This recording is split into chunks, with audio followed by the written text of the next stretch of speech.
The rain fell upon Ashworth Manor in a slow, relentless curtain. As it had fallen for 3 days without ceasing,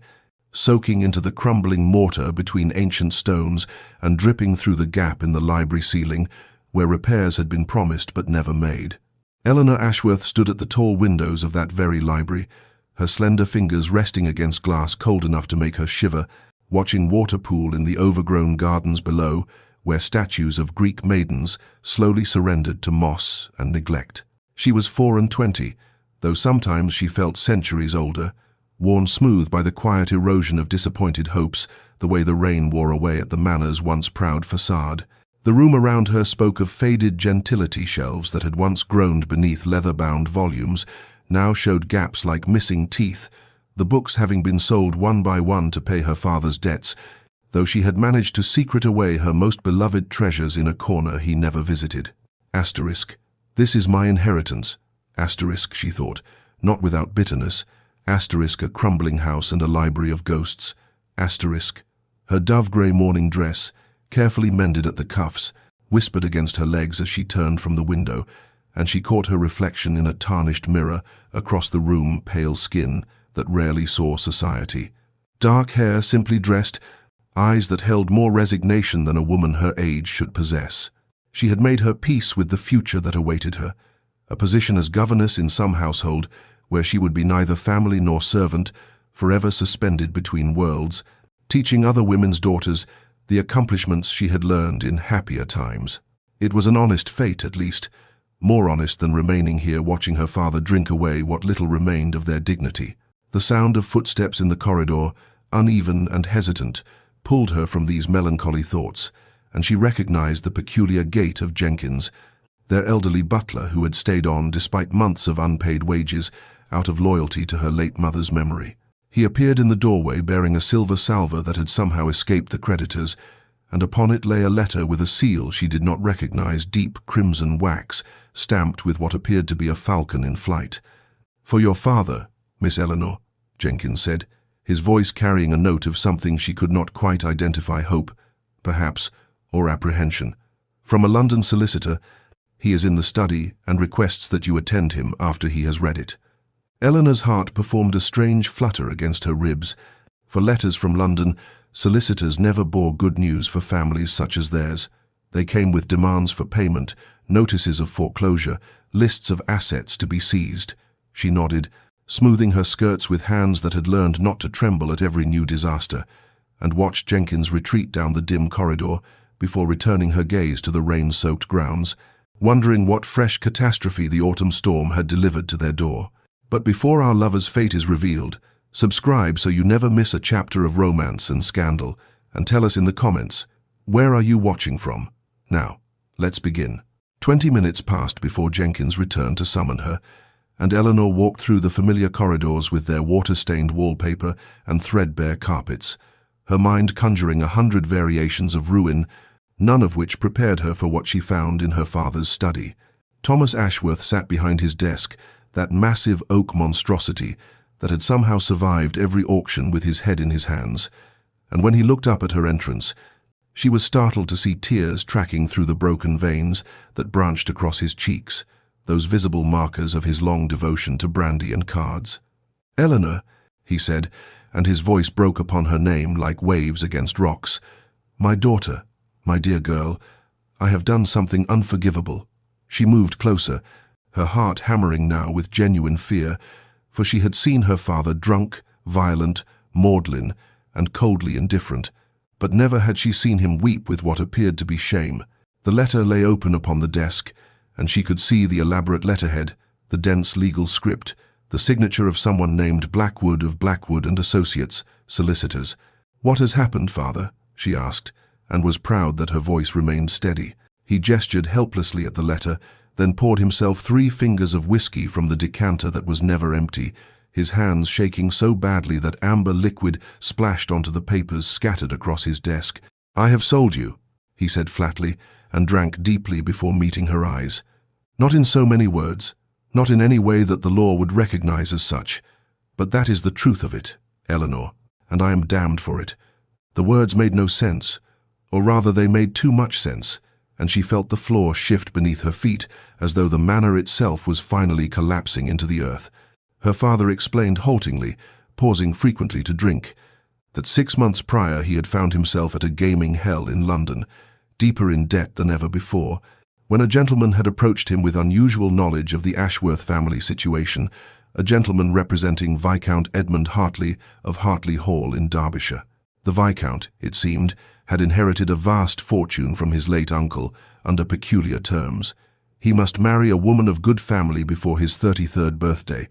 which was now mere weeks away, or forfeit everything to distant cousins. He needed a wife of gentle birth but modest circumstances,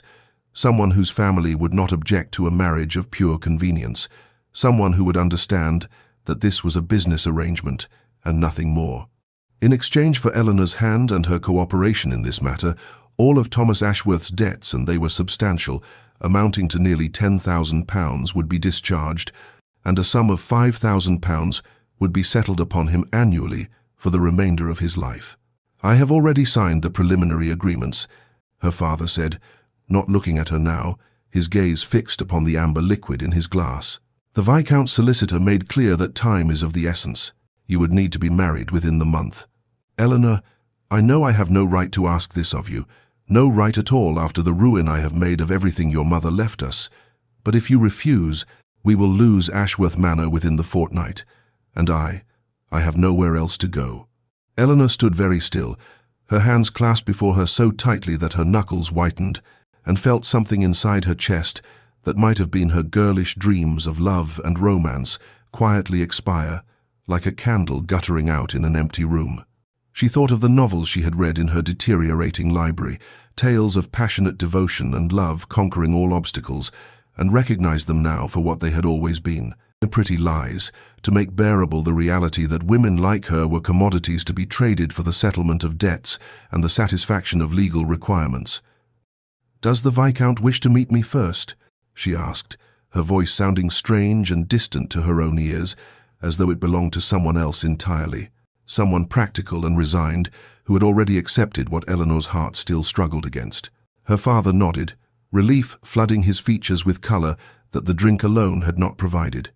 "His solicitor has arranged for you to travel to Hartley Hall 3 days hence, weather permitting. You will stay as a guest for 2 days, during which the Viscount will determine if you are suitable." The word hung in the air between them, bitter as wormwood, and Eleanor found herself wondering what criteria a man employed when selecting a wife he had no intention of loving,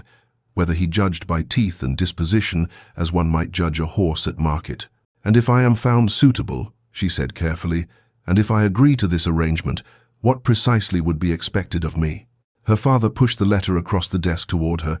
and she read the terms laid out in merciless legal precision.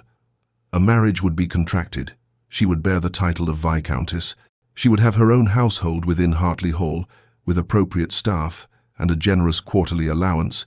She would be expected to fulfill certain social obligations as the Viscount's wife. But there would be no expectation of, the letter delicately termed it, marital intimacy beyond that required for public appearance,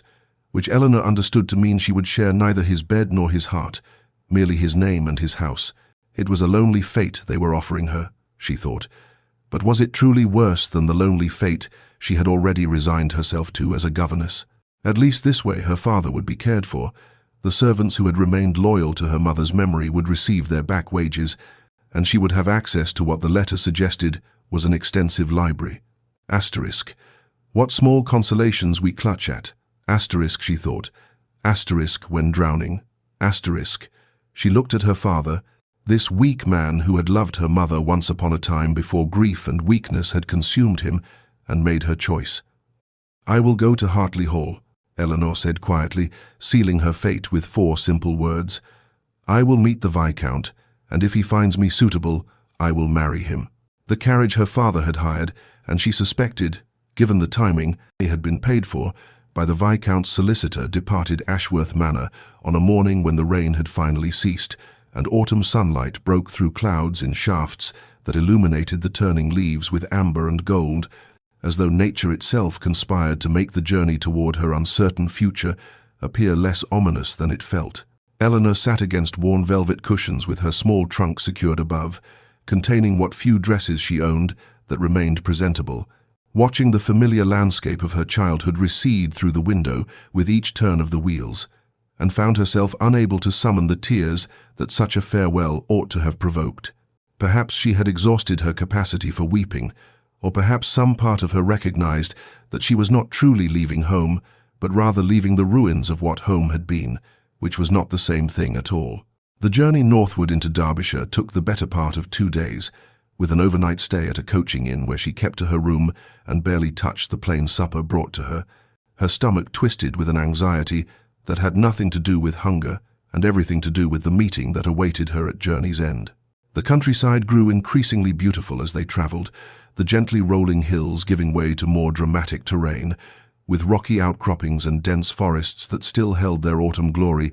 and she pressed her face to the carriage window like a child, drinking in scenery she had only read about in books, thinking that at least if she must be exiled from everything familiar,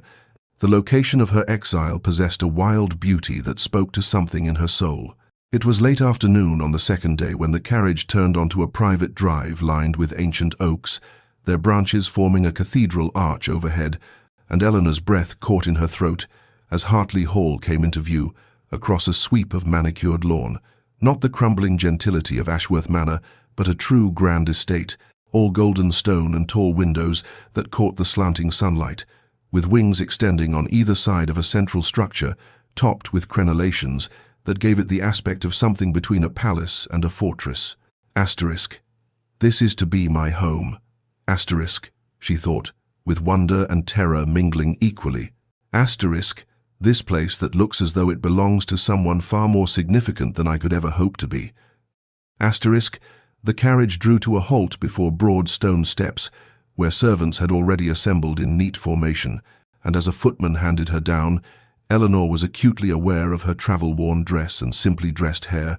of how small and insignificant she must appear against the grandeur of her surroundings, and she had to resist the urge to climb directly back into the carriage and beg the driver to return her to her crumbling manor and her familiar poverty. But then the great doors opened, and a man emerged who could only be Viscount Edmund Hartley, and Eleanor found herself unable to look away despite the cold formality of his bearing. He was tall, perhaps a hand's breadth over 6 feet, with dark hair that held hints of auburn in the sunlight, and features that would have been handsome had they not been set in such rigid lines of controlled indifference, a strong jaw, straight nose, and eyes of such pale blue they appeared almost grey in certain lights. Assessing her now, with the detached interest one might show when examining a piece of furniture being considered for purchase, he descended the steps with measured grace, his movements precise and economical, dressed in a coat of dark grey superfine that spoke of London tailoring and considerable expense, and when he reached her, he executed a bow that was correct in every particular and utterly devoid of warmth. "Miss Ashworth," he said, and his voice was a cultured baritone, pleasant in tone but cool as winter frost. "Welcome to Hartley Hall. I trust your journey was not too arduous." Eleanor curtsied, grateful that her governess had drilled proper deportment into her years ago, and met his eyes with what she hoped was appropriate composure. "Lord Hartley, thank you for your hospitality. The journey was quite comfortable. A lie, but a small one, and she suspected he neither believed her nor cared whether the journey had been comfortable or torturous. He offered his arm with the mechanical politeness of someone fulfilling a social obligation, and led her up the steps into an entrance hall so magnificent that she had to consciously prevent her mouth from falling open marble floors in patterns of cream and grey, a double staircase curving upward to a gallery above, oil paintings in gilt frames, depicting what she assumed were Hartley ancestors, and a chandelier of such size and crystal brilliance that it must have cost more than Ashworth Manor's entire worth. "Perhaps you would care to refresh yourself before we speak," Edmund said, already gesturing to a woman who had appeared as silently as a ghost, middle-aged, dressed in black, with keys at her waist that marked her as the housekeeper. "Mrs. Daventry will show you to the blue guest chamber. Shall we say 1 hour, and then meet in my study to discuss the particulars of our arrangement?" Our arrangement, not courtship, not engagement, but arrangement, as though they were negotiating a business contract rather than a marriage, which Eleanor supposed was precisely what this was. She nodded her agreement, and followed the silent Mrs. Deventry up the grand staircase and through corridors hung with more paintings and appointed with more luxury than she had ever imagined, until they reached a chamber decorated in shades of blue and cream that was larger than the entire ground floor of Ashworth Manor's inhabited wing. Exactly 1 hour later, having changed into her best dress, a simple gown of green merino wool that was at least not visibly mended, and having attempted to calm her racing heart through sheer force of will, Eleanor found herself seated across a massive mahogany desk from the man who proposed to make her his wife, without ever pretending to feel anything for her beyond cold expedience. Edmund's study was lined with law books and estate ledgers, masculine and austere, and he sat in his leather chair with perfect posture, his pale blue eyes fixed upon her with that same assessing quality, as though he were still determining whether she would suit his purposes. "I believe in plain speaking, Miss Ashworth," he began without preamble, "so let me be absolutely clear about what I am offering and what I expect in return. My uncle's will stipulates that I must marry before my 33rd birthday, which falls in 3 weeks' time, or forfeit the Hartley fortune and estates to my cousin Theodore, a man whose profligacy and poor judgment would see everything our family has built over generations destroyed within a decade. I have no intention of allowing that to occur. I require a wife of good family to satisfy the terms of the will. In exchange, you will have the title of Viscountess, a generous allowance, your own household within this one, and the freedom to pursue whatever interests you wish within the bounds of propriety. What I do not require, and indeed do not wish, is the sentimental entanglement that so often accompanies marriage. We will maintain separate apartments, separate lives wherever possible, and will come together only when social obligation demands the appearance of a united front. There will be respect between us, certainly, and courtesy, but there will be no pretense of affection where none exists." Eleanor listened to this speech, with her hands folded in her lap to keep them from trembling, and felt that last fragile hope she had not even realized she still harbored, that perhaps this man might come to care for her, that perhaps this arrangement might someday soften into something real, die quietly in her chest. "And children?" she heard herself ask, her voice steady despite the turmoil within. "The will makes no mention of heirs," Edmund replied coolly, "so that matter I leave entirely to your discretion. If you prefer that our marriage remain one of name only, I am content with that arrangement. My cousin Theodore has sons who may inherit after me." He spoke of it so casually, as though he were discussing whether to plant barley or wheat, and Eleanor understood with painful clarity that this man had built walls around his heart so high and thick that no feeling could scale them, and he had no intention of allowing her past those fortifications. "I find your terms acceptable, Lord Hartley," she said quietly, and watched something flicker in those pale eyes, relief perhaps, or was it something darker, something that might have been disappointment quickly suppressed? "Then we are agreed," he said, rising and extending his hand across the desk as one might to seal a business transaction. Eleanor stood and placed her hand in his, and felt the warmth of his palm against hers, the strength in his fingers as they clasped hers briefly before releasing,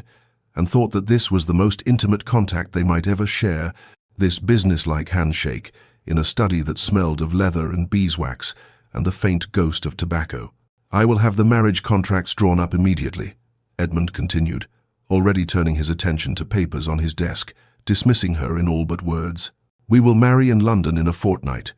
quietly, and return here directly after. I believe you will find Hartley Hall comfortable enough, Miss Ashworth, and I assure you I will make no demands upon you beyond the basic courtesy one might show any member of one's household." And with that,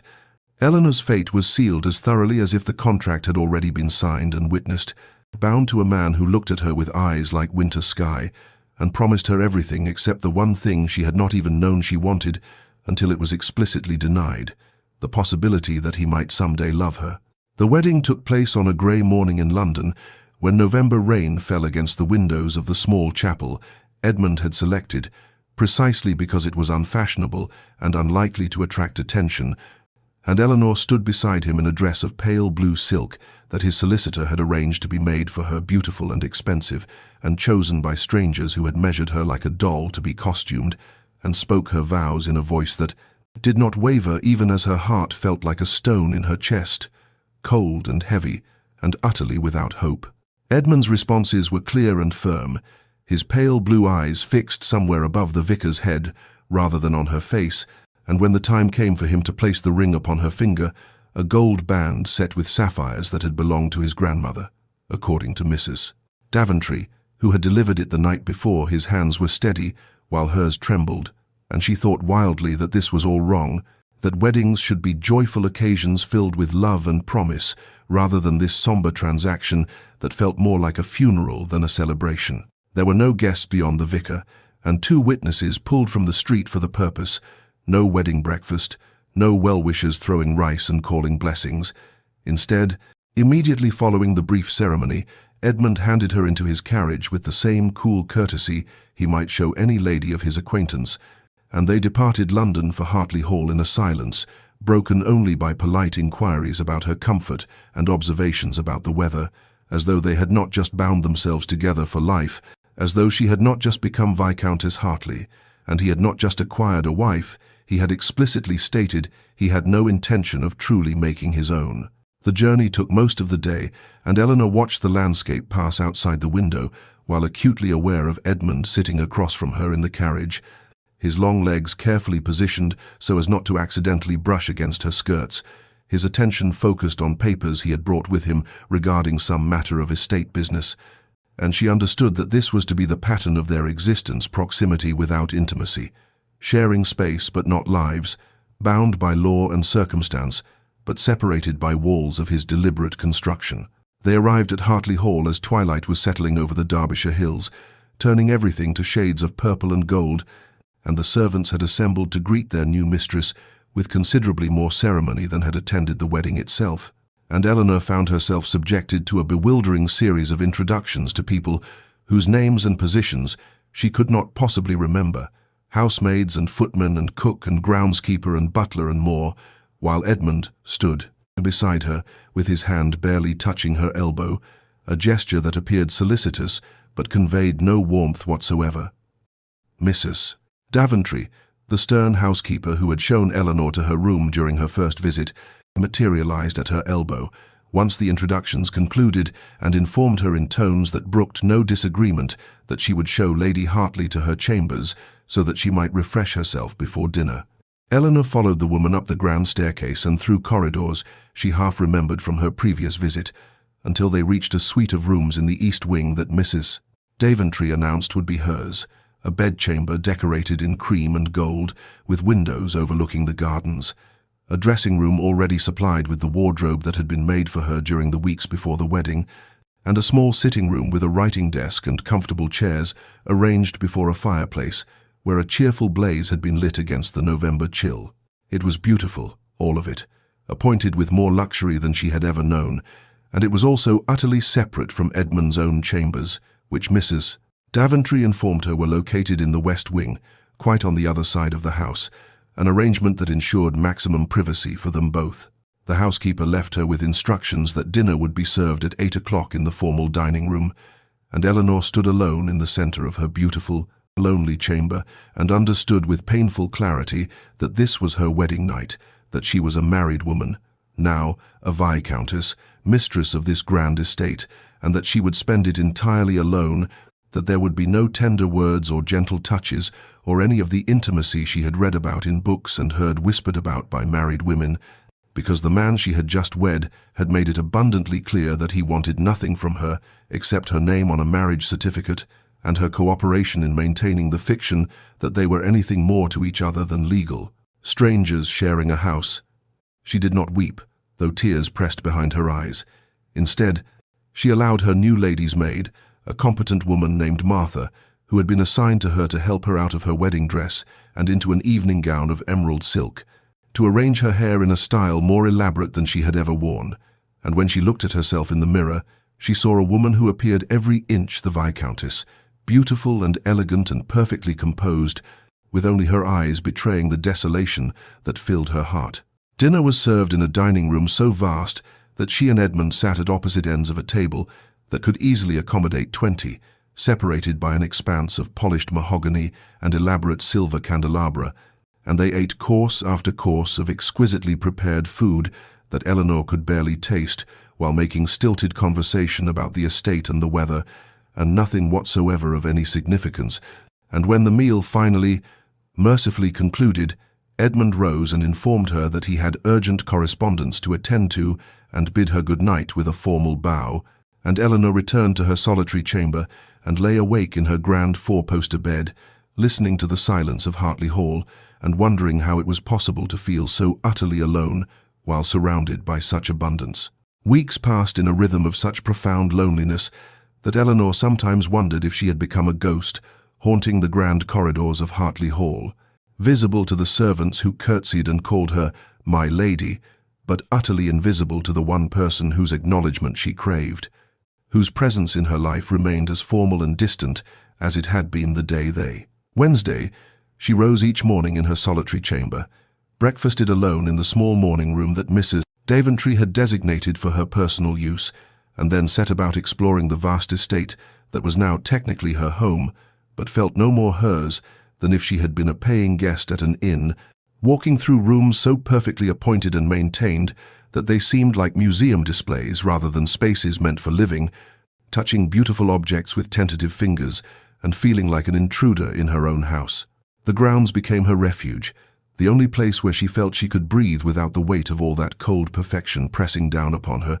and she discovered gardens that had once been magnificent but now showed signs of neglect. Not ruin, for the staff maintained them adequately, but the kind of gentle decline that comes when no one who truly cares tends them, when gardeners follow instructions, but no guiding passion shapes their work. There was a rose garden in particular, situated beyond the south terrace and enclosed by ancient stone walls, where dozens of varieties had been planted in what must have been a glorious profusion of color and scent, but now the beds wanted weeding, the roses needed proper pruning, and the whole space had an air of melancholy abandonment that resonated with something in Eleanor's own heart, as though she and this garden were kindred spirits, both neglected and forgotten despite being surrounded by abundance. Dinners remained an ordeal of formal silence, she and Edmund seated at opposite ends of that interminable table, while servants brought course after course of food she barely tasted, and any attempts at conversation beyond the most banal observations about weather or estate business died quickly, strangled by Edmund's monosyllabic responses and the rigid set of his shoulders that declared more clearly than words that he had no interest in anything approaching intimacy, even the simple intimacy of genuine conversation. He was unfailingly polite, always rose when she entered a room, always inquired after her comfort and whether she had everything she required, but his pale blue eyes, when they rested on her, which was rarely and only briefly, held no warmth, no curiosity, no interest whatsoever, as though she were a responsibility he had undertaken and discharged, and now need think of no further. She observed him from a distance, catching glimpses of him riding out early each morning to inspect the farms and meet with tenants, seeing him in his study bent over ledgers and correspondence with that same meticulous attention he brought to everything, noting the respect with which the servants spoke of him, and the efficiency with which the entire vast machinery of the estate operated under his management, and understood that whatever else Edmund Hartley might be, he was neither lazy nor careless, in that he took his responsibilities with utmost seriousness, even if his responsibilities apparently did not extend to acknowledging his wife's existence beyond the bare minimum courtesy required. It was during one of her explorations of the house that she discovered the locked music room on the second floor of the west wing, a set of double doors of polished walnut that refused to open when she tried them, and when she inquired of Mrs. Daventry, the housekeeper's expression had shuttered completely, and she said only that his lordship kept that room locked and preferred it remain so, in a tone that made clear the subject was not open for discussion. But then one morning, perhaps 3 weeks after their wedding, Eleanor entered the library, a magnificent 2-story room lined with thousands of books that had quickly become her favorite sanctuary, and discovered that the shelves had been augmented with new volumes, dozens of them, and when she examined them with wonder and growing bewilderment, she realized they were all recently published novels and poetry collections, the very sorts of books she loved best. And when she asked Mrs. Daventry about them, the housekeeper said that his lordship had arranged for them to be sent from London, had apparently instructed his bookseller to provide a selection of the latest literary works that might appeal to Lady Hartley's tastes. And Eleanor stood there among the new books with tears pricking her eyes, because it was such a small gesture, really, merely ensuring the library was stocked with reading material, but it was also the first indication that Edmund had thought about her at all, had considered what might bring her pleasure, and had acted upon that consideration, and she did not know what to make of this man, who would not speak to her beyond cold courtesy, but who somehow knew what books she would love, and made certain she had them. Eleanor's understanding of her husband began to shift not through any grand gesture or dramatic revelation, but through small observations accumulated over days and weeks like snow gathering on a windowsill, each flake insignificant alone but together, creating something substantial enough to notice. She witnessed him one December morning from the library window as he spoke with the Brennan family, tenant farmers whose eldest son had taken ill, and though she could not hear the words exchanged, she saw Edmund's posture lose some of its characteristic rigidity, saw him crouch down to speak directly to the youngest Brennan child, who clutched her father's hand, saw him place what must have been coins into Mrs. Brennan's palm and close her fingers over them when she tried to refuse, and the tenderness of that gesture, the gentle insistence that they accept his help, contradicted so completely the cold, formal man who sat opposite her at dinner that Eleanor found herself wondering which version was the mask and which the truth. The servant spoke of him with respect that held no trace of fear,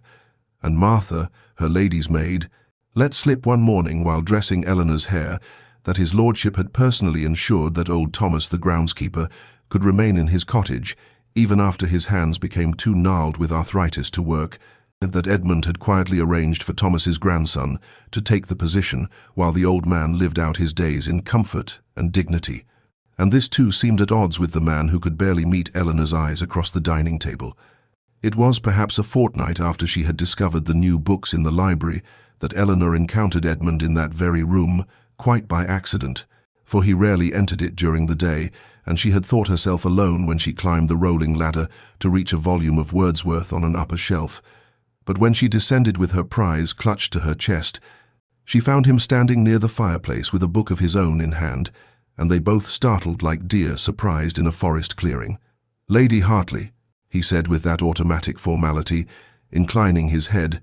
but his eyes went to the volume she held, and something flickered across his features, interest perhaps, or recognition. "Wordsworth," he observed, and it was not quite a question. "Yes," Eleanor replied, her heart beating faster for reasons she could not name. "I find his observations on nature particularly moving, the way he sees divinity in ordinary landscapes." Edmund was silent for a moment, his pale blue eyes still fixed on the book in her hands, and then he said quietly, "I wandered lonely as a cloud that floats on high o'er vales and hills," quoting the opening of one of Wordsworth's most famous pieces, and Eleanor felt something catch in her chest, because his voice, when he spoke those lines, lost its usual rigid formality and became something softer, almost wistful, as though the poetry reached some part of him that his daily armor did not protect. "You know his work," she said, and immediately felt foolish for stating the obvious, but Edmund nodded. "My mother read it to me," he said, and then seemed to realize what he had revealed, for his expression shuttered immediately, and he took a step backward. "I hope you find the library adequately stocked. If there are other volumes you require, you need only inform Mrs. Daventry." And before Eleanor could respond, before she could ask about his mother or poetry or anything that might prolong this first real conversation they had ever had, he was gone, the door closing behind him with a soft click that somehow felt louder than a slam. But Eleanor stood there holding Wordsworth to her chest and thinking about the way Edmund's voice had changed when he quoted those lines, about the flicker of something vulnerable that had crossed his face when he mentioned his mother, and her curiosity about the walls he had built around himself intensified into something approaching determination, a need to understand what had made this man so afraid of connection that he would deny himself even simple conversation. It was Mrs. Daventry who, perhaps intentionally or perhaps merely caught in an unguarded moment, provided the next piece of the puzzle when Eleanor asked about the locked music room, pressing the question more firmly than she had before. "It was her ladyship's room," the housekeeper said finally, her stern features softening slightly.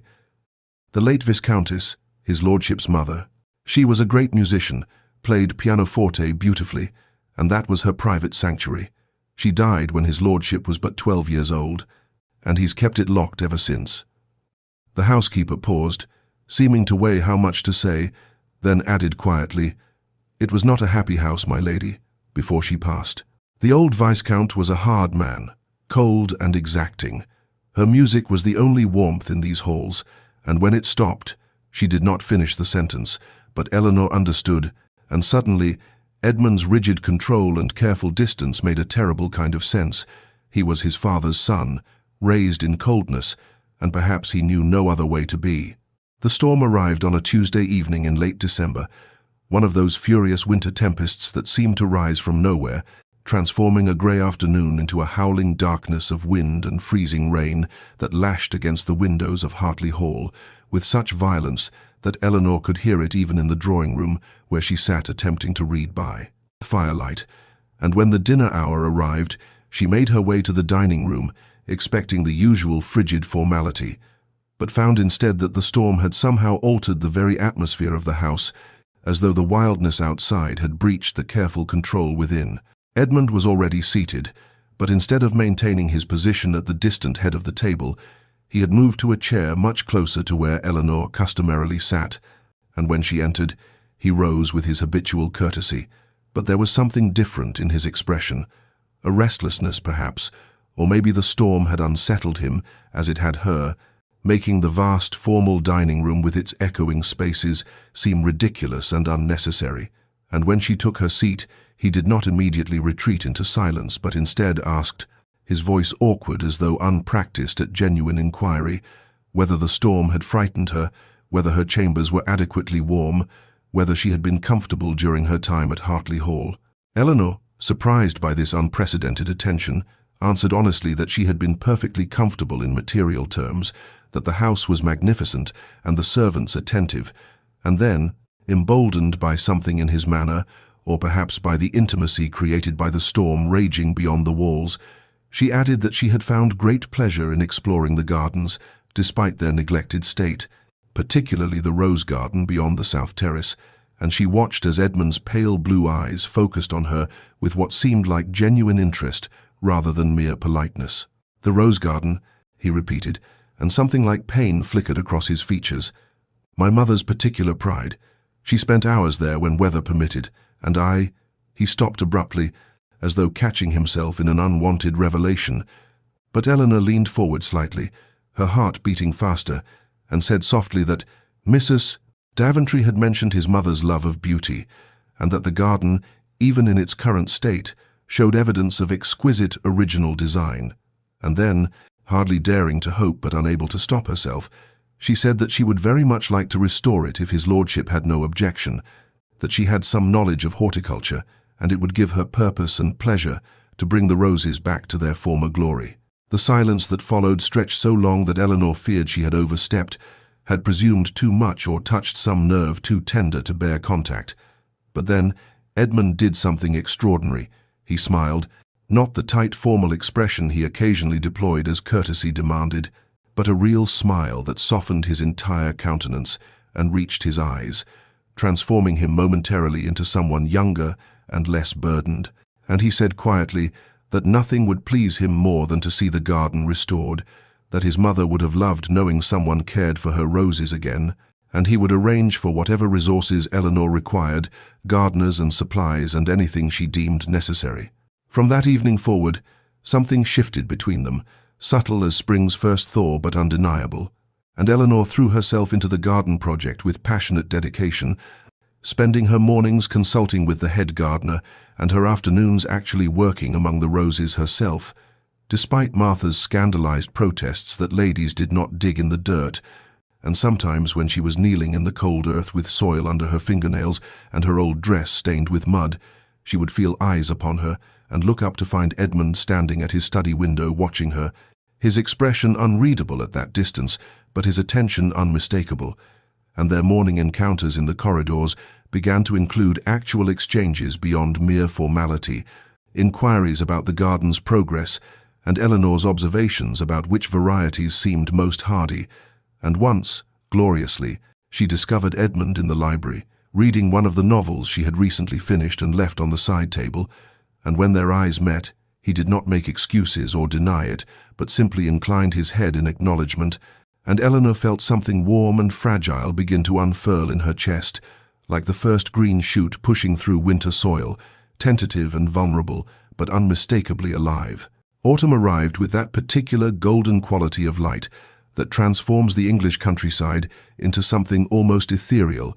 and with it came a deepening of the connection between Eleanor and Edmund that seemed to grow as naturally and inevitably as the changing of the seasons themselves.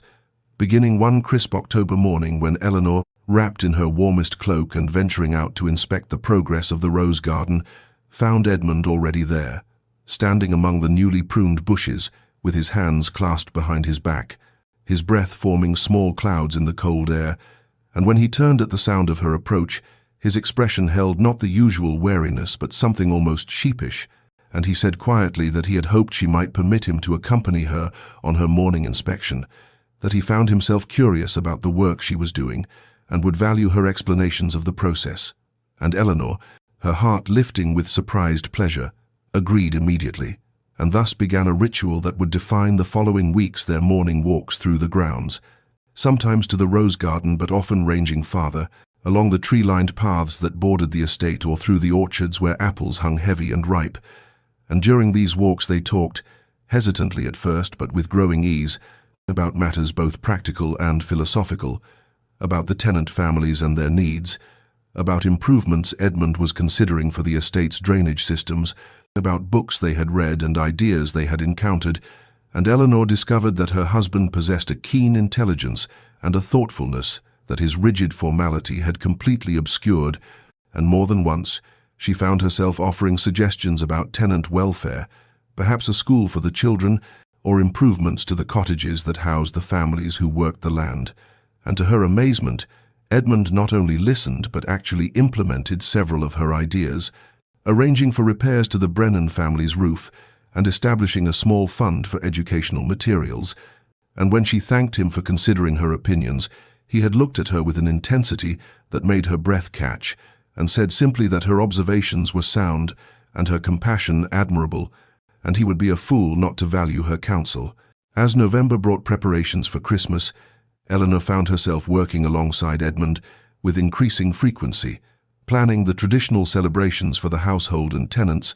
and there came an afternoon when they stood together in the great hall, directing the placement of greenery, holly and ivy brought in from the estate's woods, and Eleanor reached up to adjust a particularly stubborn branch at the same moment Edmund did, and their hands touched, fingers brushing against each other with an electric quality that seemed entirely disproportionate to the innocence of the contact. And for one suspended moment they both froze, hands still touching, eyes meeting, and Eleanor saw something kindle in Edmund's expression, something warm and almost desperate. But then he stepped back abruptly, his face shuttering closed with such speed that she might have imagined that flicker of longing, and he excused himself with rigid formality and left her standing there with her hand still raised and her heart hammering against her ribs, confused and aching with a want she was only beginning to acknowledge, because somewhere in these weeks of morning walks and thoughtful conversations and small shared moments, she had done the most foolish thing imaginable. She had begun to fall in love with her husband, this complicated, guarded man who showed her glimpses of warmth and depth, only to retreat behind his walls again. And she did not know whether his withdrawals meant indifference or fear, whether she was alone in this growing feeling, or whether he too felt the pull between them and simply lacked the courage or desire to act upon it, and the uncertainty was exquisite torment. Edmund stood at the window of his study that evening, watching darkness settle over the grounds where Eleanor had worked that afternoon, and felt the familiar tightening in his chest that had become his constant companion these recent weeks, a sensation that was equal parts longing and terror, desire and dread, and he pressed his forehead against the cold glass as though the chill might shock some sense back into him, might freeze out the warmth that had been steadily, inexorably seeping into the carefully ordered fortress he had constructed around his heart. He had not meant for this to happen. God knew he had not meant for any of this to happen, and yet somewhere between the formal arrangement he had so carefully negotiated and this present moment, something had shifted fundamentally, and he could no longer deny, at least to himself in the privacy of his own mind, that Eleanor had become far more to him than simply the wife his uncle's cursed will had required him to take, more than the sensible solution to an inheritance problem, more than the quiet presence who had agreed to occupy one wing of his house while he occupied another in their carefully segregated lives. She had become the first thing he thought of upon waking, and the last image in his mind before sleep, had become the person whose opinion he valued above all others, whose smile could transform his entire day, whose presence in a room made the air itself seem different, charged with possibilities both wonderful and terrifying, and this realization filled him with a panic so profound that sometimes he could barely breathe beneath its weight, because he had sworn to himself with iron determination after watching his parents destroy each other in their own arranged marriage, that he would never allow himself to become vulnerable in this way, would never grant another person the power to wound him, would never risk the kind of soul-deep misery he had witnessed throughout his childhood, in that house where his father's coldness and his mother's desperate unhappiness had created an atmosphere so toxic that even now, decades later, he could still feel its poison in his veins. His parents had been an arrangement too, a marriage negotiated for property and position, and he had watched his mother wither like a plant denied sunlight. He had seen her retreat into her music room and her gardens seeking beauty his father would never provide, had witnessed his father's contempt for what he called her weaknesses, her emotions, her needs, her very existence, and Edmund had learned early that love was dangerous, that opening one's heart was an invitation to suffering, that safety lay in distance and control and the careful management of all feeling, and when his uncle's will had forced him into this marriage, he had raged against it precisely because it threatened to crack the protective walls he had spent years perfecting. But Eleanor, with her quiet dignity and unexpected strength, with her intelligence and her kindness to the tenants, and with the way she transformed the gardens and filled the library with her presence, and never once demanded more than he had offered in their original agreement. Eleanor had somehow slipped past his defenses without him even realizing it was happening, and now he stood at this window, watching the shadows swallow the rose garden she had restored, and felt himself being pulled towards something that terrified him more than anything else in his carefully ordered life, felt the walls he had built beginning to crumble, and his determination to maintain distance was engaged in brutal warfare with his desperate desire to surrender, to give in, to walk to her chambers right now and tell her everything he felt. And yet how could he do that to her? How could he trap her in the kind of marriage his parents had endured?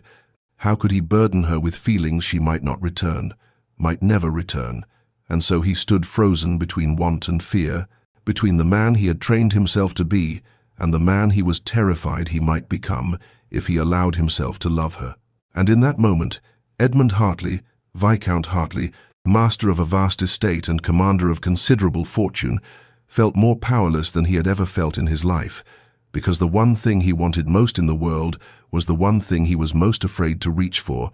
and he did not know how much longer he could sustain this internal battle before something inside him simply broke. The snowstorm arrived in mid-December with a ferocity that caught even the most experienced residents of the county by surprise, transforming the landscape into an impenetrable white wilderness within hours, and effectively trapping Edmund and Eleanor within Hartley Hall for what would stretch into nearly a week of forced proximity that would alter the careful distance they had maintained.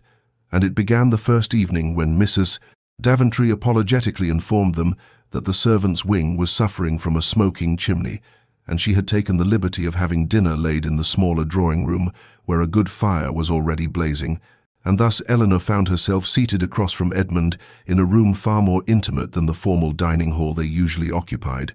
the firelight casting dancing shadows across his features and creating an atmosphere that seemed to invite confidences. And perhaps it was the wine Edmund poured with uncharacteristic generosity, or perhaps it was simply that the storm raging outside made the wider world feel very far away, and this small circle of warmth and light feel like its own protected universe. But when Edmund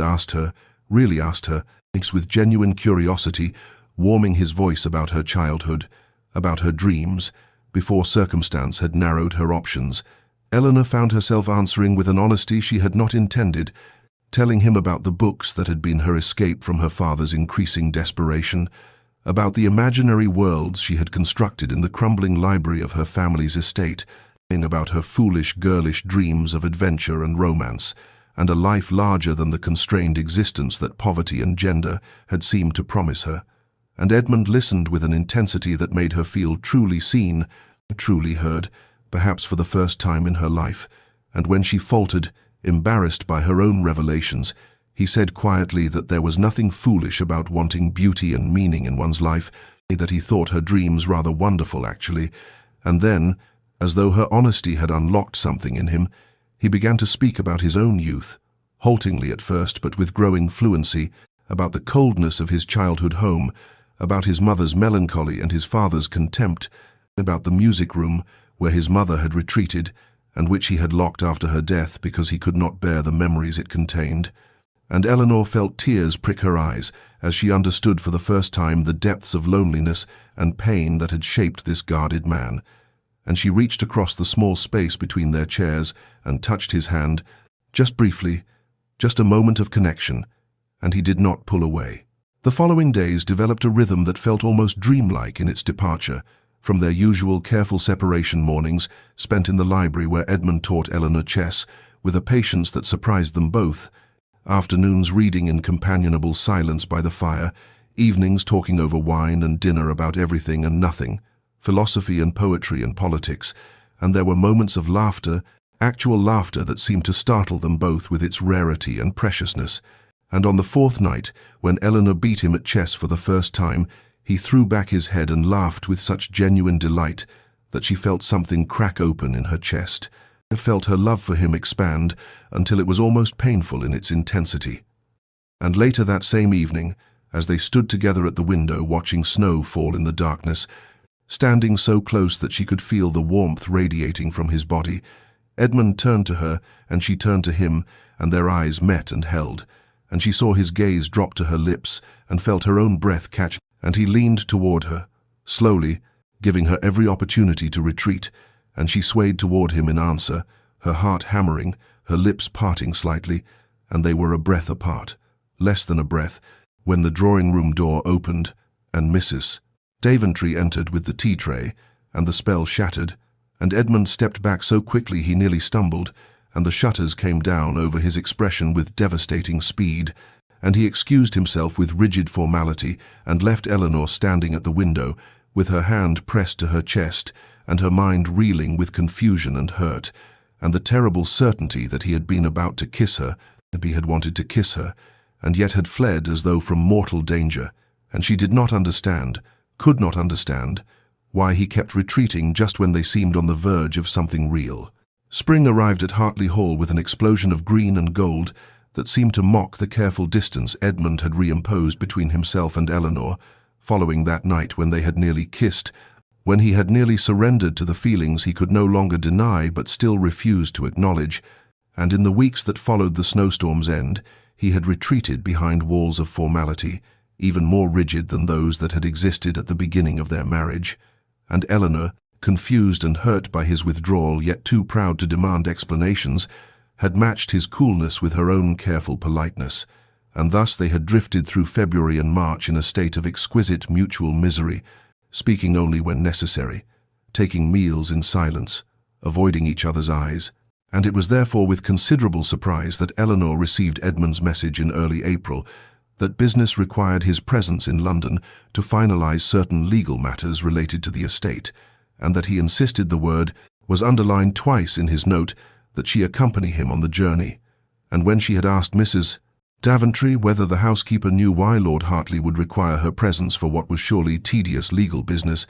the older woman had given her a look that suggested she knew far more than she was saying, and murmured that perhaps his lordship simply wished for company on the long journey, and Eleanor had not known what to make of this but had agreed nonetheless, and thus on a mild April morning she found herself seated across from Edmund in the luxurious confines of the Hartley carriage as it rolled southward toward London through countryside, alive with spring flowers and birdsong that seemed to emphasize the strained silence within.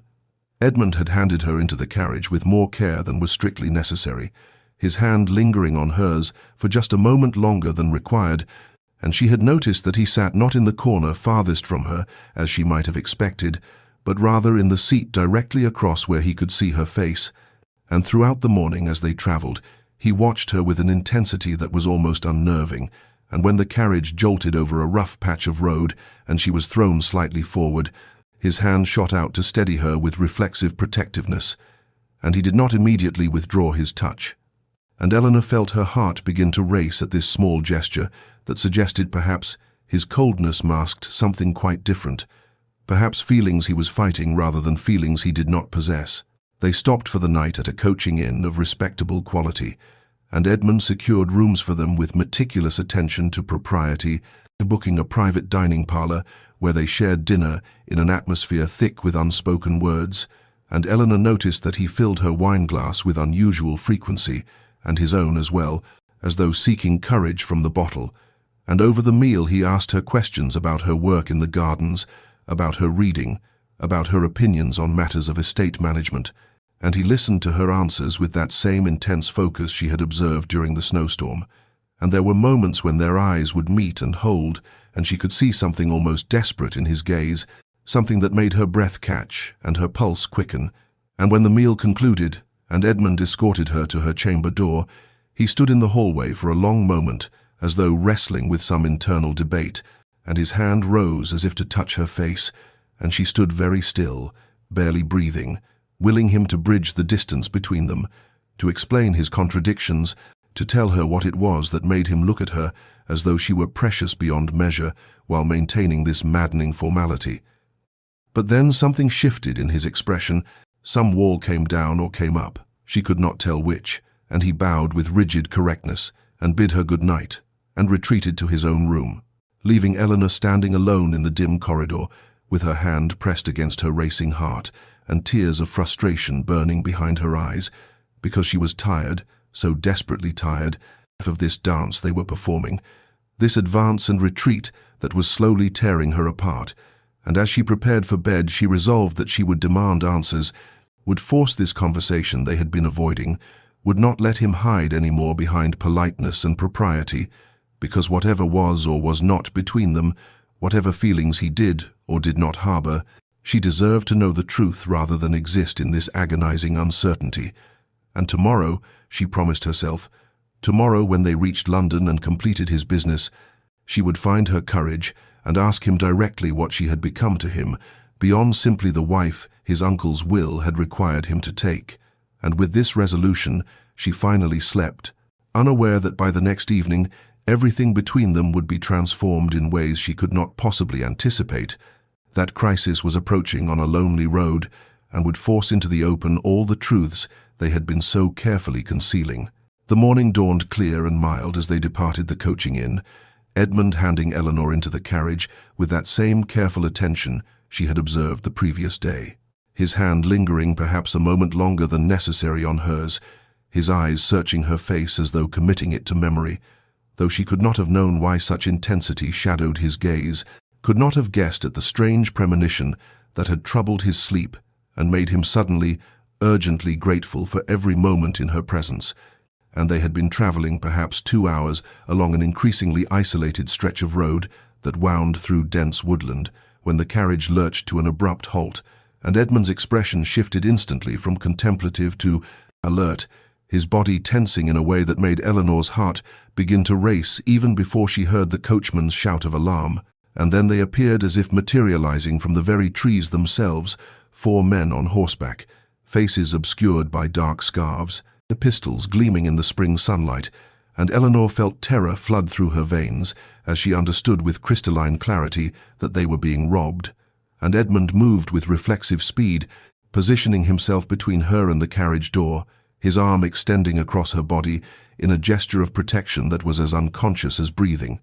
And his voice when he spoke was perfectly calm, perfectly cold, the voice of a man who had spent a lifetime mastering his reactions and would not show fear even in the face of mortal danger. The leader of the bandits dismounted and approached the carriage with insolent confidence, his pistol held with the casual ease of one accustomed to violence,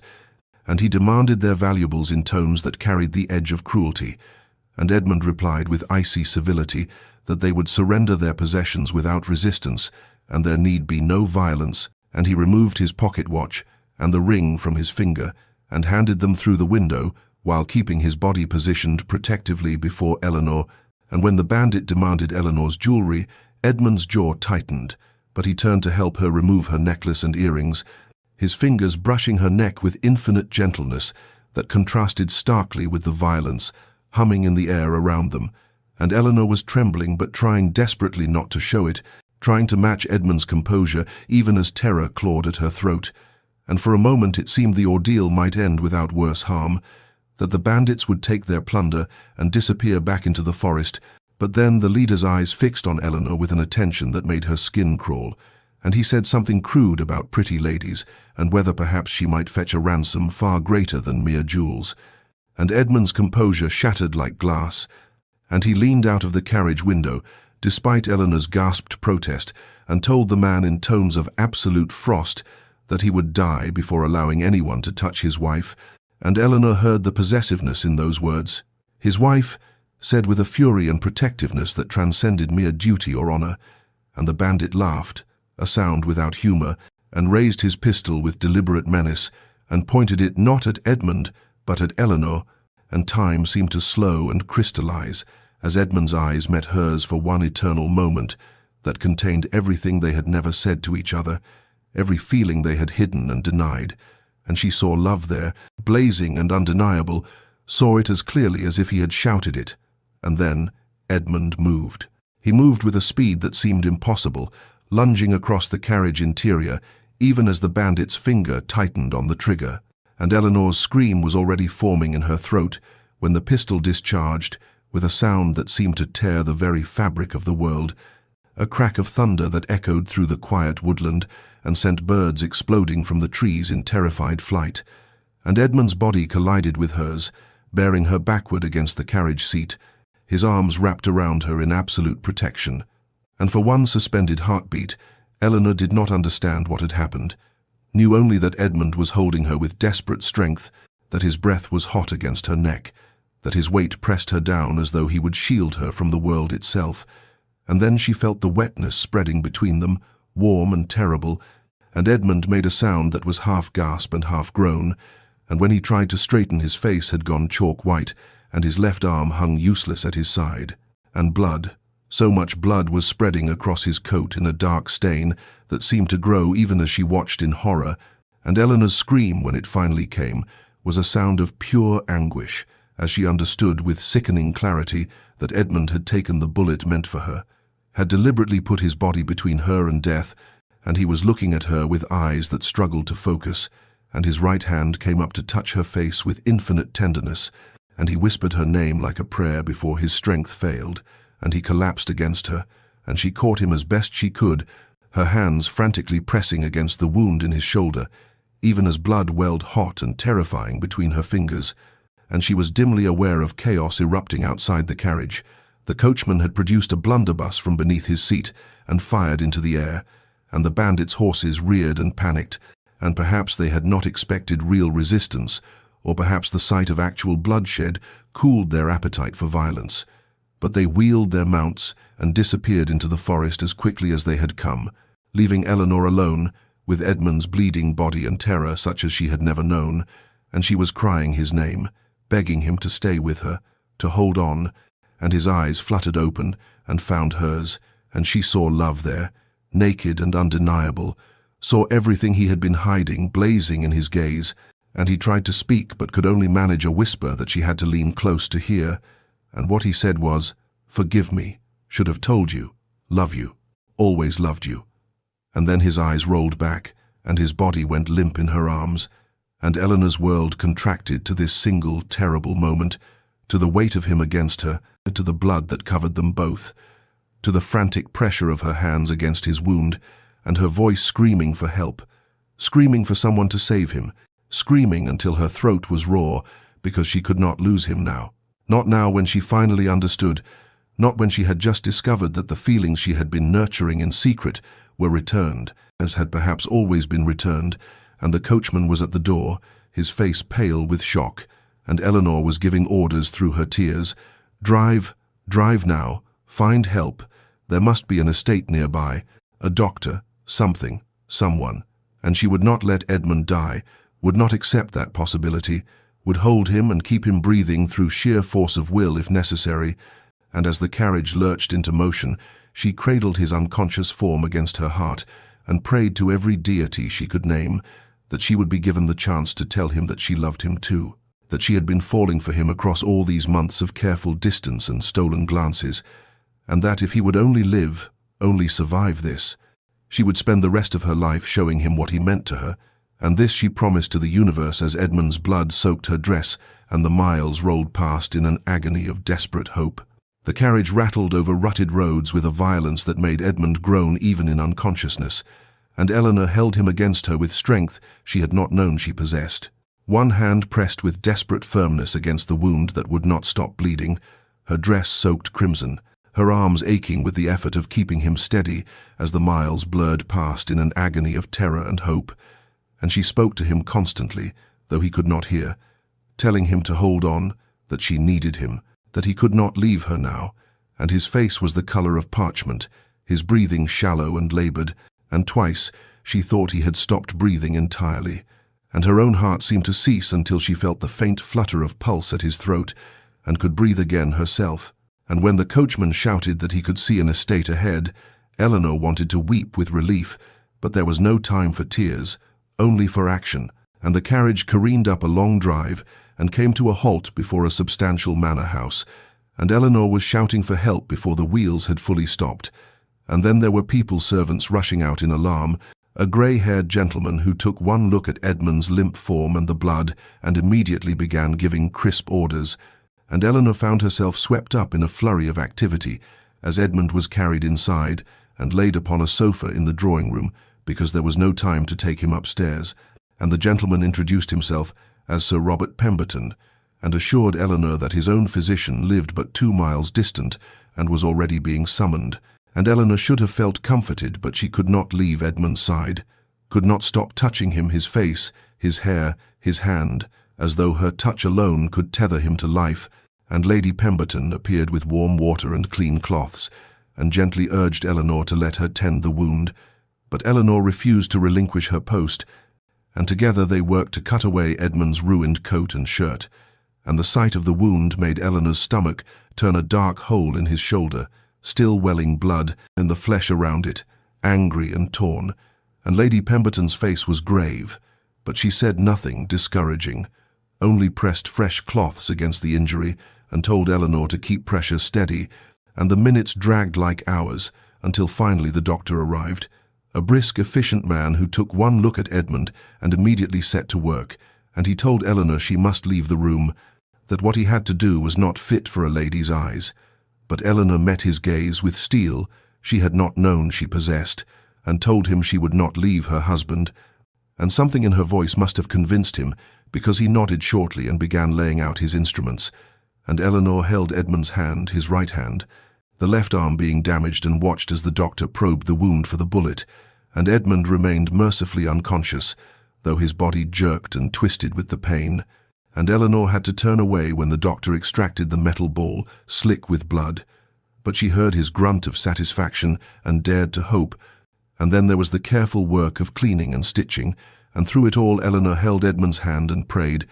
and finally the doctor straightened and wiped his hands, and told her that the bullet had missed the major vessels, and if infection did not set in, her husband might yet recover, though the next days would be critical and fever was almost certain, and Eleanor nodded, understanding, though terror still gripped her heart. And when Edmund was finally bandaged and settled and carried upstairs to a guest chamber, Eleanor followed like a shadow, and when they laid him on the bed, she sank into the chair beside him and took his hand again, and would not be moved, not for food or rest or the concerned suggestions of Lady Pemberton, and as afternoon faded to evening and evening to night, Eleanor kept her vigil, watching the too pale face of her husband, watching the shallow rise and fall of his chest, and once in the deep hours of night his eyes fluttered open briefly and found hers, and he whispered her name like a benediction, and then, "Forgive me. Should have told you." And she leaned close and whispered back, "There is nothing to forgive, only get well, please get well."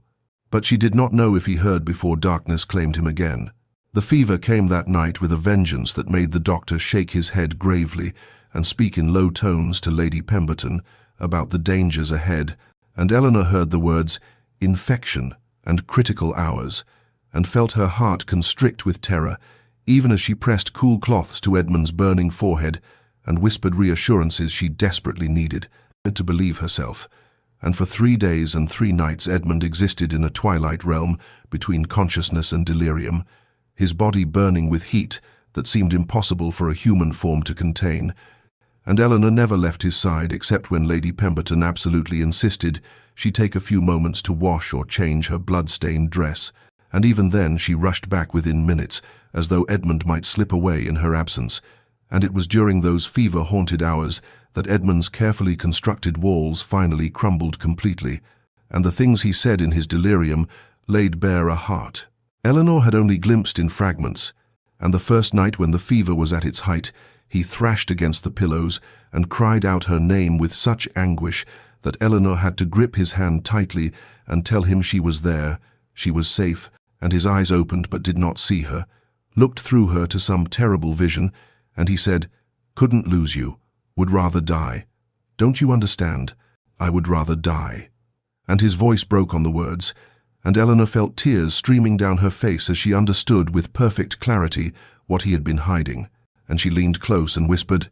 "I'm here, I'm safe, you saved me." But he could not hear her through the fever's grip. And the second night he spoke of his childhood, fragmented memories of a cold father and a mother who had died when he was young, and he said, "Promised myself, never feel this, too dangerous to love, hurts too much when they leave." And Eleanor pressed kisses to his burning hand and ached for the boy he had been and the man he had become, so determined to protect himself that he had built a prison of loneliness. And she whispered back, though he could not hear, "I won't leave you. I swear I won't leave you." And on the third night, when the fever reached its crisis point, and the doctor told Eleanor gently that she should prepare herself for the worst, that sometimes, despite all efforts, the body simply could not fight, Eleanor refused to accept those words, refused to believe that having finally understood Edmund's heart she would lose him, and she sat by his bedside through those darkest hours before dawn, and held his hand and prayed with an intensity that felt like bargaining with God himself. And she made promises that if Edmund lived, she would spend every day showing him he was loved, that she would tear down his walls with patience and tenderness, that she would make him understand that loving her was not the terrible risk he feared, but rather the safest thing in the world, because she would never, ever leave him. And Edmund's breathing grew more labored, and his skin burned with heat that frightened her, and twice his body convulsed with seizures that made Eleanor cry out for help. And the doctor came and did what he could, and shook his head gravely, and left Eleanor alone with her dying husband. And she laid her head on the bed beside Edmund's hand, and wept because she could not bear this, and could not endure losing him when she had only just found him. And she whispered brokenly, "Please don't go. Please. I love you. Do you hear me? I love you, and I need you to stay. I need you to fight." And just as she thought she could bear no more, just as the first pale fingers of dawn began to creep through the window, Edmund's breathing changed, became deeper and more regular, and when Eleanor lifted her head with desperate hope and pressed her hand to his forehead, the terrible burning heat had finally, miraculously broken, and Edmund slept peacefully for the first time in 3 days, and Eleanor collapsed beside him and sobbed with relief so profound it felt like resurrection. Edmund woke to silence and the pale gold light of afternoon streaming through unfamiliar windows, and for a long moment he could not remember where he was or why his left shoulder throbbed with an ache so profound it seemed to pulse through his entire body. And then memory returned in fragments: the bandits, the pistol raised toward Eleanor, his own body moving before thought could intervene, in the explosion of pain and darkness, and his first instinct was panic, because Eleanor, where was Eleanor? Was she safe? And he tried to sit up, but his body refused to obey, and a groan escaped him before he could stop it, and then he turned his head and saw her, and the sight made his chest tighten with an emotion he had no name for, because Eleanor was asleep in the chair beside his bed, her head pillowed on her arms on the edge of the mattress, her face turned toward him, and even in sleep she looked exhausted, dark circles beneath her eyes, her hair falling loose from pins in a way she would never have allowed in normal circumstances, and her dress, he recognized it as the traveling dress she had worn, now wrinkled and stained with what he realized with horror was his own blood, and he understood with sudden clarity that she had not left him, had stayed through whatever nightmare had followed the attack,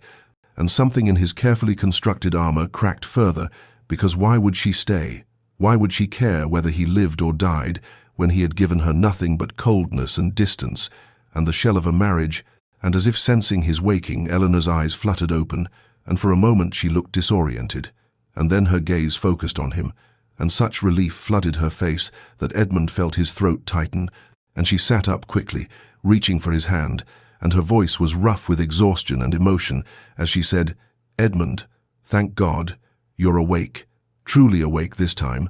And he tried to speak, but his voice came out as barely a whisper. "Eleanor, are you hurt? Did they?" And she shook her head quickly, tears already spilling down her cheeks, though she was smiling.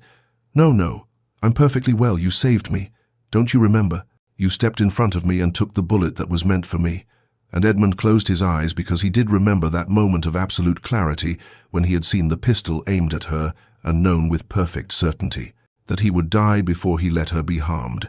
And he had acted on instinct, but it had not been instinct at all. It had been love, the very thing he had sworn never to feel, and now in his weakened state he could not summon the energy to hide it. And when he opened his eyes again, Eleanor was watching him with an expression he could not read, and he said weakly, attempting to retreat into familiar formality even now, "Why are you here, Eleanor? You should be resting, should not trouble yourself." And she interrupted him, her voice suddenly fierce. "Where else would I be, Edmund? You are my husband. You nearly died protecting me. Did you truly think I would leave your side?" And he had no answer for that, because yes, part of him had thought exactly that, had expected her to fulfill whatever minimum duty required and then retreat to safety. And his confusion must have shown on his face, because Eleanor's expression softened, and she said gently, carefully, "You spoke during the fever, Edmund. You said things I need to know if you meant." And panic flooded through him because he had no memory of fevered days, but he could imagine what he might have revealed, and his immediate instinct was to deny, to rebuild the walls. But he was so tired, and she was looking at him with such hope and tenderness, and he realized in that moment that he had a choice. He could continue pretending and condemn them both to the hollow marriage he had designed, or he could risk the truth and perhaps lose everything, but at least die knowing he had been honest. And the word die echoed in his mind, and he thought of how close he had come to leaving this world without ever telling Eleanor what she had come to mean to him, and suddenly the risk of honesty seemed far less frightening than the certainty of continued loneliness. And so Edmund took a shaking breath and met his wife's eyes, and said with halting vulnerability, What did I say?" Eleanor felt her heart hammering in her chest as she looked at Edmund's vulnerable face, at the fear and hope warring in his fever-weakened eyes, and she knew that this moment would define everything that came after, that her answer would either build a bridge between them or leave them stranded forever on opposite shores. And so she took a steadying breath and said softly, her voice trembling with emotion,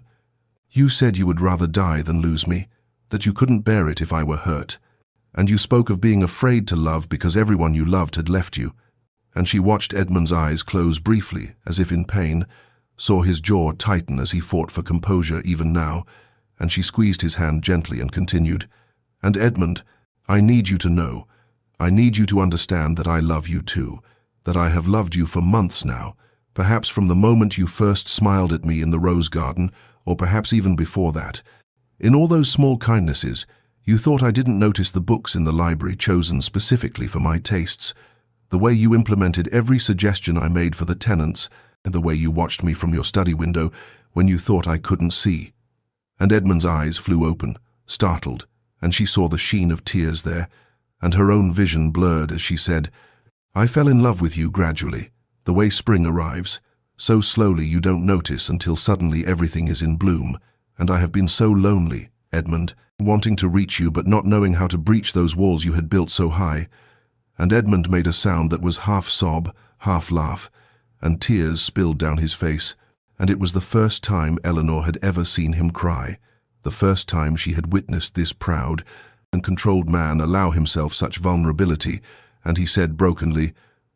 "I never wanted to trap you in the kind of marriage my parents had, Eleanor. I watched my mother wither in loneliness because my father could not love her. and I swore I would never inflict that pain on anyone, and so I thought if I kept my distance, if I never allowed myself to feel, then at least I would not hurt you with false promises." And his voice cracked. "But I failed. God help me. I failed because you are so beautiful and kind and intelligent, and every day I found it harder to maintain the pretense of indifference, and every night I lay awake, knowing you were just down the corridor, and I had no right to go to you, no right to tell you that I was falling in love with my own wife." And Eleanor was crying now too, and she leaned forward carefully, mindful of his injury, and cupped his face in her hands and said fiercely, "You have every right, Edmund. You have always had that right. I am your wife, and I want to be your wife in truth, not just in name. And I need you to understand that I am not your mother, and you are not your father. We are ourselves, and we have the power to build something different, something true." And Edmund reached up with his good hand to cover hers, and he whispered, "I love you, Eleanor. I love you so much it terrifies me, and when I saw that pistol aimed at you I knew I would die 1,000 times before I let you be harmed. And I am still afraid, but I am more afraid of losing you by never having told you the truth." And Eleanor smiled through her tears and leaned down and kissed him, soft and tender and full of promise, and it was their first real kiss, not the perfunctory brush of lips at their wedding, but a true meeting of hearts. And despite his weakness, Edmund's hand came up to tangle in her hair, and when they finally parted they were both breathless, and Edmund whispered against her lips, "Promise me you'll stay. Promise me this is real." And Eleanor kissed him again and murmured, "I promise. I swear to you. I will spend the rest of my life proving it to you." And they held each other as afternoon light spilled across them like a blessing, and everything that had been broken between them began, finally, to heal. The weeks of Edmund's recovery unfolded with a tenderness that Eleanor had once thought impossible, and they remained at the estate where they had taken refuge, a modest manor belonging to a distant cousin of Edmund's who had graciously offered his home and discretion. And in those quiet days, while Edmund's shoulder slowly healed, something far more profound mended between them, and Eleanor discovered that caring for Edmund in his vulnerability was not a burden but a gift, because he allowed her to see him completely, without pretense or walls, and she would sit beside him for hours reading aloud, while he listened with eyes closed and a slight smile on his lips, and sometimes he would reach for her hand and simply hold it, as if reassuring himself that she was real and present. And Edmund proved to be a reluctant patient, chafing at his weakness and the doctor's stern orders to rest, and Eleanor found herself alternately scolding him when he tried to do too much, and laughing at his frustrated attempts to argue that he was perfectly capable of walking to the window unassisted. And these small domestic battles became precious to her because they were so beautifully normal, so utterly unlike the careful formality that had characterized their marriage before, and they talked during those long, quiet days as they had never talked before, honestly and openly about everything, about their childhoods and disappointments, about their hopes for the future and fears they had carried in silence, about what kind of marriage they wanted to build now that they had admitted the truth of their hearts. And Edmund spoke haltingly at first, still unused to such vulnerability, about his loneliness as a child in Hartley Hall's vast cold rooms, about watching his mother fade into melancholy and his father retreat into coldness, about his determination never to inflict such pain on another person, and his terror when he realized he was falling in love with Eleanor, because love seemed to him synonymous with inevitable heartbreak. And Eleanor listened and shared her own fears, her resignation to a loveless marriage, and her surprise when that resignation transformed into something that felt dangerously like hope. And Edmund would pull her close with his good arm and whisper apologies against her hair for all the months of distance, and Eleanor would kiss his forehead and tell him that those months had brought them here, to this honesty, and perhaps they had needed that time to understand what they were building. And slowly, Edmund's strength returned, and the day came when the doctor pronounced him well enough to travel, and the journey back to Hartley Hall felt entirely different from any journey they had taken before, because Edmund kept Eleanor close beside him in the carriage, his arm around her shoulders, and they talked and laughed and occasionally fell into comfortable silence. And when Hartley Hall came into view, Edmund said quietly, "It looks different now, doesn't it? Not so cold." And Eleanor understood that it was not the house that had changed but them, and when they arrived, the servants lined up in formal greeting, but their eyes widened in shock, because the Viscount was handing his wife down from the carriage himself and keeping her hand clasped in his, and at dinner that first night back, Edmund scandalized Mrs. Daventry by insisting Eleanor sit beside him rather than at the opposite end of the long table. And afterward, he led Eleanor to his study and showed her the estate books and asked her opinion on matters he had once kept entirely to himself. And when they retired for the evening, Edmund hesitated at the corridor where their separate chambers diverged, and Eleanor saw the question in his eyes and felt her heart race as she said softly, "I don't want separate rooms anymore, Edmund. I want to be your wife in every way." And the joy that flooded his face was answer enough. And that night Eleanor finally understood what marriage could be when built on honesty and love, rather than duty and distance. And in the weeks that followed, the entire household noticed the transformation. The Viscount, who smiled freely now, who sought his wife's company constantly, who looked at Lady Hartley as if she were the sun around which his world turned, and Eleanor bloomed under such attention, her own happiness radiating outward until even stern Mrs. Daventry was heard humming while she worked, and Hartley Hall itself seemed to warm and brighten as if the very stones responded to the love now dwelling within its walls. Summer arrived at Hartley Hall with an abundance that seemed to mirror the transformation within its walls, and the rose garden that Eleanor had once proposed restoring now bloomed in glorious profusion, each flower a testament to patience and careful tending. And Eleanor would walk among the roses in the early morning with her hand resting on Edmund's arm, and he would look at her with such open adoration that the gardeners would smile to themselves and speak in the village of how the Viscount had changed, how love had softened him into someone warmer and more generous than anyone had thought possible. And indeed Edmund's opened heart extended far beyond his wife, reaching out to touch every aspect of the estate, and he implemented Eleanor's suggestions for tenant welfare with enthusiasm, establishing a small school where the children could learn to read and write, improving cottages that had fallen into disrepair, listening to concerns that he once would have dismissed as beneath his notice, and the people who lived and worked on Hartley lands began to look at their lord with affection rather than mere respect, and they understood that Lady Hartley had wrought this change, that her gentle influence had reached the Viscount's heart and transformed it utterly. And Eleanor herself seemed to glow with happiness. Her earlier loneliness and resignation burned away by the warmth of Edmund's love, and she spent her mornings in the gardens and her afternoons visiting tenant families, bringing baskets of food and staying to hold babies and admire children's drawings, and the women would watch her go and say to each other that she was a true lady, kind and genuine. And wasn't it wonderful that she and the Viscount had found such happiness together? And in the evenings Edmund would often find Eleanor in the music room that had been locked since his mother's death, the room he had finally opened for her because he could deny her nothing, and Eleanor had taken up playing the pianoforte, her fingers moving across the keys with growing confidence, and Edmund would stand in the doorway listening with visible love softening his features, and sometimes he would cross the room and sit beside her on the bench, and she would teach him simple melodies and laugh when his large hands fumbled over the keys, and he would catch her hands in his and kiss her fingers and tell her she was the music that had brought life back into this house. And one warm afternoon in late July, as they sat together in the rose garden, Eleanor took Edmund's hand and placed it gently on her abdomen and said softly,